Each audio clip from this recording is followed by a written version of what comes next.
다 함께 사도신경을 통해 우리의 신앙을 고백하겠습니다. 나는 전능하신 아버지 하나님 천지의 창조주를 믿습니다.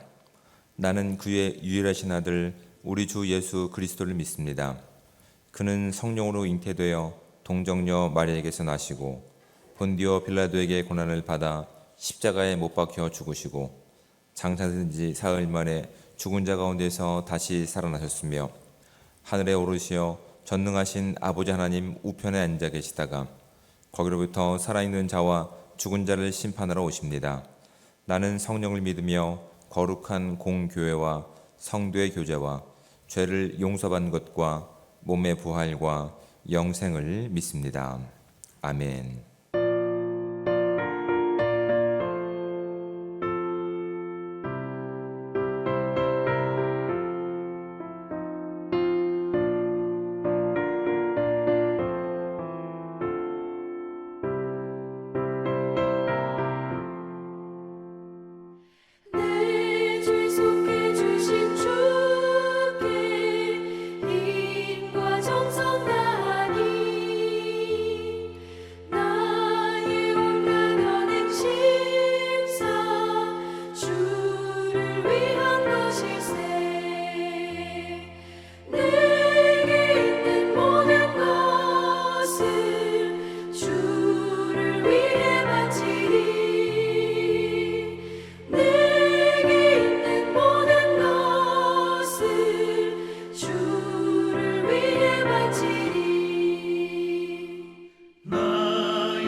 하나님 말씀 함께 봉독해서 읽도록 하겠습니다. 우리가 함께 볼 하나님의 말씀은 신약성경 마가복음 12장 35절부터 44절까지 말씀입니다. 가능하신 분들은 저와 함께 한 목소리로 44절까지 말씀을 합독해서 읽도록 하겠습니다. 예수께서 성전에서 가르치실세 대답하여 이르시되 어찌하여 서기관들이 그리스도를 다윗의 자손이라 하느냐. 다윗이 성령에 감동되어 친히 말하되 주께서 내 주께 이르시되 내가 내 원수를 내 발 아래에 둘 때까지 내 우편에 앉았으라 하셨도다 하였느니라. 다윗이 그리스도를 주라 하였은즉 어찌 그의 자손이 되겠느냐 하시니 많은 사람들이 즐겁게 듣더라. 예수께서 가르치실 때에 이르시되 긴 옷을 입고 다니는 것과 시장에서 문안 받는 것과 회당의 높은 자리와 잔치의 윗자리를 원하는 서기관들을 삼가라. 그들은 과부의 가산을 삼키며 외식으로 길게 기도하는 자니 그 받는 판결이 더욱 중하리라 하시니라. 예수께서 헌금함을 대하여 앉으사 무리가 어떻게 헌금함에 돈 넣는가를 보실세. 여러 부자는 많이 넣는데 한 가난한 과부는 와서 두 렙돈 곧 한 고들란트를 넣는지라. 예수께서 저자들을 불러다가 이르시되 내가 진실로 너희에게 이르노니 이 가난한 과부는 헌금함에 넣는 모든 사람보다 많이 넣었도다. 그들은 다 그 풍족한 중에서 넣었거니와 이 과부는 그 가난한 중에서 자기의 모든 소유 곧 생활비 전부를 넣었느니라 하시니라. 아멘. 다시 한번 우리가 본문을 묵상하면서 본문이 우리 가운데 원하는 삶이 무엇인지를 우리가 묵상할 텐데, 제가 두 가지 질문을 드리겠습니다. 두 가지 질문을 마음껏 깊이 생각해 보시면서 본문을 묵상해 보시기 바랍니다. 첫 번째는 내 삶의 우선순위는 무엇인가? 라고 하는 질문을 우리 스스로 한번 생각해 보시면서 말씀을 묵상해 보시기 바랍니다. 두 번째는 하나님 말씀을 대하는 나의 태도는 어떠한가? 라고 하는 질문을 우리 마음 가운데 깊이 새기면서 본문을 묵상해 보시기 바랍니다. 다시 한번 제가 44절까지 말씀을 봉독해 드릴 텐데 여러분은 눈을 통해서 본문을 깊이 묵상해 보시기 바랍니다. 예수께서 성전에서 가르치실새 대답하여 이르시되 어찌하여 서기관들이 그리스도를 다윗의 자손이라 하느냐. 다윗이 성령에 감동되어 친히 말하되 주께서 내 주께 이르시되 내가 내 원수를 내 발 아래에 둘 때까지 내 우편에 앉았으라 하셨도다 하였느니라. 다윗이 그리스도를 주라 하였은즉 어찌 그의 자손이 되겠느냐 하시니 많은 사람들이 즐겁게 듣더라. 예수께서 가르치실 때에 이르시되 긴 옷을 입고 다니는 것과 시장에서 문안 받는 것과 회당의 높은 자리와 잔치의 윗자리를 원하는 서기관들을 삼가라. 그들은 과부의 가산을 삼키며 외식으로 길게 기도하는 자니 그 받는 판결이 더욱 중하리라 하시니라. 예수께서 헌금함을 대하여 앉으사 무리가 어떻게 헌금함에 돈 넣는가를 보실세. 여러 부자는 많이 넣는데 한 가난한 과부는 와서 두 렙돈 곧 한 고드란트를 넣는지라. 예수께서 제자들을 불러다가 이르시되 내가 진실로 너희에게 이르노니 이 가난한 과부는 헌금함에 넣는 모든 사람보다 많이 넣었도다. 그들은 다 그 풍족한 중에서 넣었거니와 이 과부는 그 가난한 중에서 자기의 모든 소유 곧 생활비 전부를 넣었느니라 하시니라. 아멘. 예수님을 책 잡기 위해서 그렇게 파견된 사람들이 예수님을 이렇게 잘못된 질문을 가지고 이렇게 궁지에 몰아넣으려고 했지만 예수님께서는 지혜롭게 그 모든 내용들을 다 이겨내셨고, 그리고 이제 그 자리에서 이제 많은 사람들 가운데서 하나님 말씀을 가르치시는 과정 가운데 있습니다.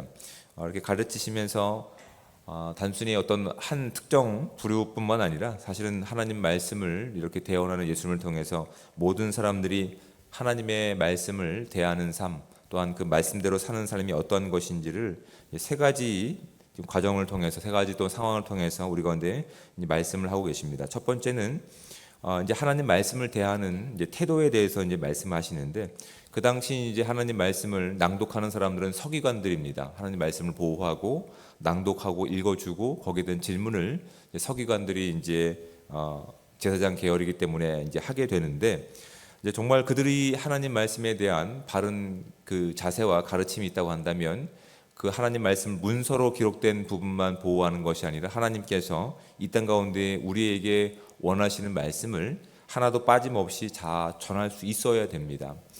그런데 안타깝게도 그 당시 이제 이렇게 서기관들이라든지 말씀을 보존하고 있는 사람들은 이제 모세의 율법이라든지 아니면 이 땅에서 우리가 지켜야 되는 어떠한 규율들, 율법 중심으로 그 말씀을 잘 가르치고 또한 선포했던 부분이 있지만, 정말 하나님의 모든 말씀들을 그렇게 모두 가감 없이 전했느냐라고 하는 부분에서는 이제 의구심을 가질 수밖에 없는 겁니다. 이제 시편 말씀 같은 거는 이제 찬양을 우리가 또한 예배를 인행할 때 있어서 먼저 선포되는 말씀으로 이렇게 시작되고 있지만, 정말 그 말씀에 어떤 목적과 의도가 있는지에 대해서 서기관들은 그렇게 열심을 가지고 온 백성 가운데 가르치지 못한 부분들이 이 당시에 그들이 가지고 있었던 어떤 한계들입니다. 그래서 하나님 말씀은 우리가 때로는 알기 쉬운 부분들, 우리 삶 가운데 적용할 수 있는 쉬운 부분도 있지만, 또한 우리 삶 가운데 이 부분이 어떻게 적용될 수 있을까, 이 부분이 지금 당장 우리의 삶과 어떤 밀접한 연관성을 가지고 있을까라고 하는 질문 가운데서 예수님은 오히려 이 본문을 통해서 그럼에도 불구하고 우리가 아직은 다 이해하지 못한다 하더라도 하나님 말씀은 전해져야 되고, 하나님 말씀은 듣고 순종해야 될 하나님의 말씀임을 우리 가운데 분명히 말씀해 주고 있습니다. 보시면 이렇게 말씀합니다. 35절 말씀 가운데, 이건 시편 110편을 인용한 예수님의 말씀입니다. 예수께서 성전에서 가르치실새 대답하여 이르시되 어찌하여 서기관들이 그리스도를 다윗의 자손이라 하느냐.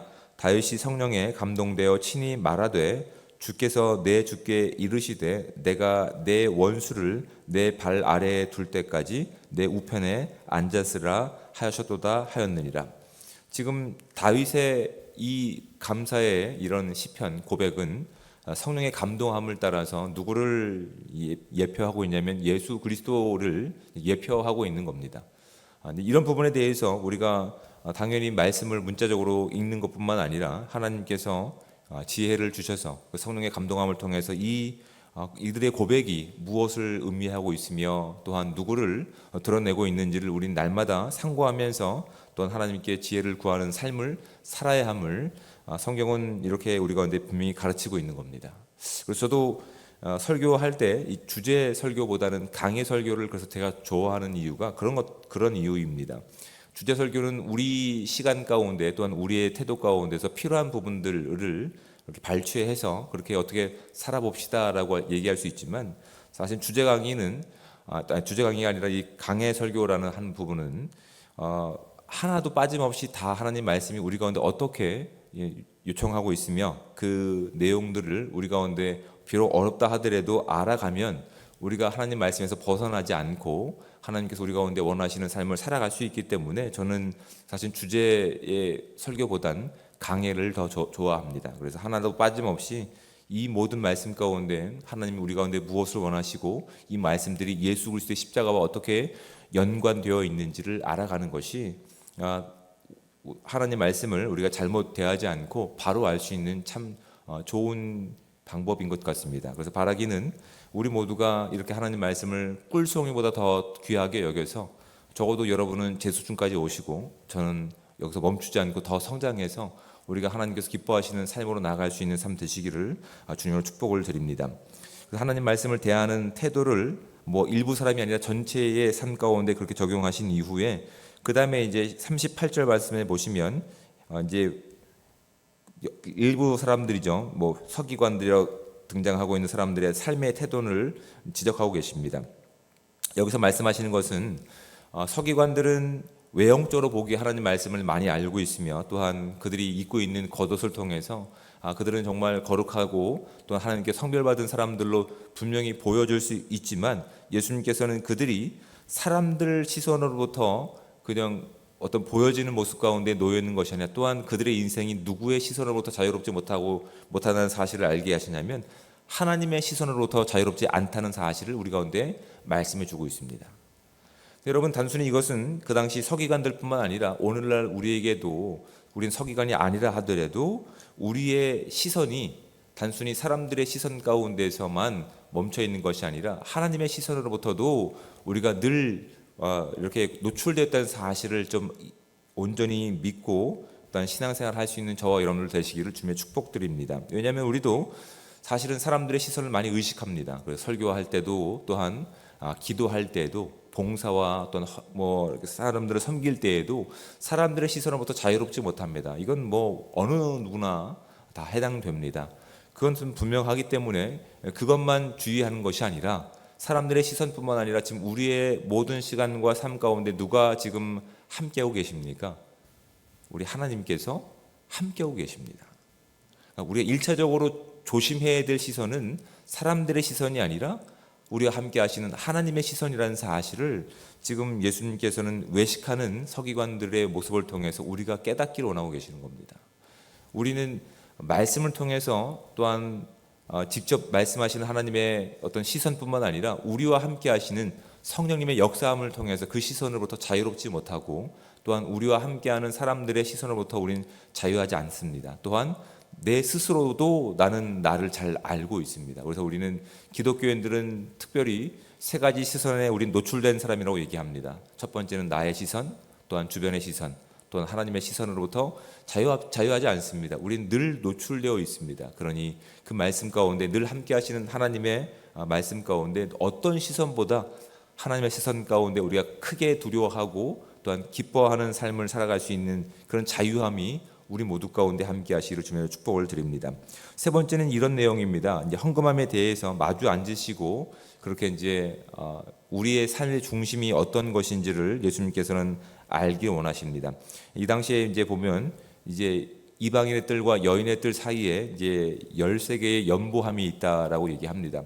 그 양 사이드에 있는 이렇게 연보함들은 성전세용 연보함이었고, 가운데에 있는 연보함은 말 그대로 구제를 위한 이제 자율 헌금함이었습니다. 그런데 이 당시는 지폐가 없었습니다. 모든 화폐는 동전으로 되어 있었습니다. 그리고 이 연보함은 모양이 나팔관 형식으로 되어 있었기 때문에 그 이제 내가 어떤 헌금을 할 때 있어서 그 당시는 무게가 화폐의 단위였기 때문에 어떤 동전을 넣느냐에 따라서 소리가 달라집니다. 10원짜리 동전을 넣으면 가벼운 소리가 나겠죠. 5원짜리는 더 무거운 소리가 나겠죠. 근데 이제 예수님께서 그 헌금함을 대하여 앉으시고 나서 어떻게 헌금함에 사람들이 넣는 것을 보는지 주의 깊게 보셨는데, 부자들은 어떻게 합니까? 부자들은 이렇게 마치 사람들이 들으라고 한 움큼을 동전을 꺼내서 이렇게 헌금함에 넣겠죠. 그러면 소리가 촤르르 소리가 나겠죠. 소리만 들어도 사람들이 야, 저분 참 교회를 사랑하는구나, 이웃을 사랑하는구나, 이렇게 평가했을 겁니다. 근데 예수님은 그 촤르 소리를 듣고 평가하신 것이 아니라 그들의 중심을 보고 그 헌금하는 태도를 지금 평가하고 계시는 겁니다. 그 중에 이제 42절 보시면 한 가난한 과부가 와서 두 렙돈 곧 한 고들란트를 넣는지라라고 되어 있습니다. 고들란트는 이렇게 이제 로마의 화폐 단위인데, 지금 이것은 억지로 내는 강제 조항에 있는 성전세가 아닙니다. 자율적으로 내는 구제 헌금으로 보여집니다. 근데 이 가난한 과부는 와서 두 렙돈 곧 한 고들란트를 넣는 겁니다. 그러니까 그 앞에는 부자들이 와서 동전 소리가 촤르르 났는데 이 여인은 너무나 맑고 경쾌한 또르르르 소리가 났겠죠. 또르르르. 그러니까 사람들이 당연히 그 외형적인 부분과 그 여인이 넣은 동전과 어떤 소리를 통해서 가난한 사람이다 누구도 다 알았을 만한 상황입니다. 그런데 예수님께서는 그 여인이 하는 헌금의 중심을 보고 계시는 겁니다. 그 여인도 외형적으로 보거나 아니면 절대적인 기준으로 봤을 때 가난한 자였습니다. 가난한 과부라고 얘기합니다. 이 당시 남편이 없거나 부양할 만한 아들들이 없는 과부들은 삶이 참 궁핍하고 어렵습니다. 근데 이 과부는 외형적으로 봤을 때, 또한 객관적으로 봤을 때 가난한 자였지만 사실은 그 여인은 마음으로는 영적으로는 부자였던 것이죠. 자신에게 쓰기도 부족한 돈인데 그 한 과부는 어떻게 합니까? 자기보다 더 가난한 이들을 위해서 기쁜 마음과 자발하는 마음으로 지금 이 헌금을 하고 있는 겁니다. 절대적인 기준에서는 이 여인은 이 부자들과 비교할 수 없는 금액입니다. 그냥 10원짜리 정도일 겁니다. 우리의 체감상. 근데 그 여인은 그 10원도 오늘 하루의 삶 가운데 아주 중요한 부분이었던 것이죠. 그런데 그 여인은 하나님과 함께하는 인생 가운데서 이제 그 마음이 이미 부유했던 겁니다. 자신을 위해 쓰는 것이 아니라 자신보다 더 어려운 이들을 위해서 쓰고 싶은 마음과 진실한 마음과 간절한 마음이 그녀의 발걸음을 그것 가운데 이끌게 했으며, 또한 그 여인은 기쁜 마음을 가지고 하는 겁니다. 부자는 사람들이 나를 어떻게 볼지에 대해서 알고 있기 때문에 많은 돈을 가지고 촤르륵 쏟아넣었지만, 이 여인은 하나님이 함께 하시는 인생 가운데서 하나님이 내 인생 가운데 주인이심을 고백하고 또한 그것으로 충분했기 때문에 자신보다 더 어려운 사람들을 위해서 자발적으로 기쁜 마음으로 헌금하는 것을 예수님께서는 보고 듣고 나서 그렇게 말씀하시는 겁니다. 44절 말씀에 그들은 다 풍족한 중에서 넣었거니와 이 과부는 그 가난한 중에서 자기의 모든 소유 곧 생활비 전부를 넣었다라고 칭찬하고 계시는 겁니다. 누가 가난한 자일까요? 라고 하는 질문이 지금 이 본문 가운데 예수님께서 이 말씀하시는 내용 가운데 담겨 있는 겁니다. 이 여인은 객관적인 내용을 통해서 가장 가난한 자였지만 사실은 가장 부유한 자였다는 사실을 우리가 알게 되는 겁니다. 여러분, 이거 우리의 신앙생활뿐만 아니라 우리의 봉사와 헌금의 내용 가운데 이 부분들은 모두 적용될 수 있는 부분들입니다. 나의 일부를 드리는 것이 아니라 주님이 나의 전부이시기 때문에 내가 하나님께 이 모든 것을 드리는 것이, 또한 하나님께서 우리 가운데 함께 허락하신 이 공동체를 세우는 일 가운데 내가 그렇게 사용되는 기쁨이 나에게 충만하게 임하기 원합니다라고 하는 이 고백이 사실은 예수님께서 이 과부의 헌금하는 태도를 칭찬하시는 모습 가운데 담겨 있는 겁니다. 외형적으로 보면 우리가 뭘 하겠어? 라고 얘기했지만 우리는 그 마음 가운데 하나님이 전부이시기 때문에 그것을 기쁜 마음으로 자발적으로 하는 이 태도를 예수님께서는 칭찬하고 계시는 겁니다. 그리고 이 땅 가운데 우리가 살아가야 될 진정한 성도의 모습이 무엇인지를 예수님께서는 이 세 가지 비유를 통해서, 세 가지 이 적용을 통해서 우리 가운데 분명히 말씀하고 있습니다. 바라기는 저와 여러분들은 하나님 말씀을 어떤 것보다 삶의 우선순위를 여기고 그 말씀을 힘써 알아갈 수 있는 복된 삶 되시기를 주며 축복을 드립니다. 늘 함께 하시는 그 하나님 가운데서 우리가 어떤 시선보다 하나님의 시선을 가장 우리가 두려워하고 가장 기뻐할 수 있는 시선이 되기를 축복합니다. 또한 우리 인생 가운데서 가장 부유한 삶을 살기 원합니다. 가난한 삶 때문에 무엇을 구하는 인생이 아니라 예수님과 함께하는 삶 가운데서 그 부유한 가운데서 마음껏 주님을 섬기고 나눌 수 있는 복된 삶을 통해서 우리가 어떤 인생들보다도 가장 복된 삶임을 이 땅 가운데 또한 주님께서 기뻐하시는 삶을 살아낼 수 있는 은혜의 시간 되시기를 주며 축복을 드립니다. 또한 우리의 시간과 장소에서 말씀을 더 우리가 깊이 묵상해 가실 텐데 제가 뒷면에 있는 질문을 드리겠습니다. 다윗이 그의 자손으로 오시는 그리스도를 주라고 호칭한 이유는 무엇일까요? 내가 예수님을 주님으로 호칭하는 이유는 무엇입니까? 예수님이 서기관들의 위선과 과부의 헌신을 대비하신 이유는 무엇일까요?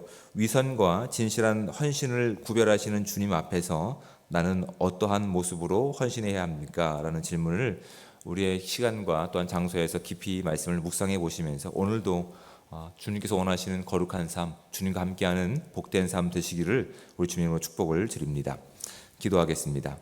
사랑의 하나님, 은혜와 사랑에 감사합니다. 오늘도 복되고 귀한 하루를 우리 가운데 허락하여 주시고 또한 하루를 이 시작하는 시간 가운데서 우리의 발걸음 또한 우리의 마음을 주의 성전, 주의 말씀 앞으로 이끌어 주신 하나님께 감사와 찬양을 올려드립니다.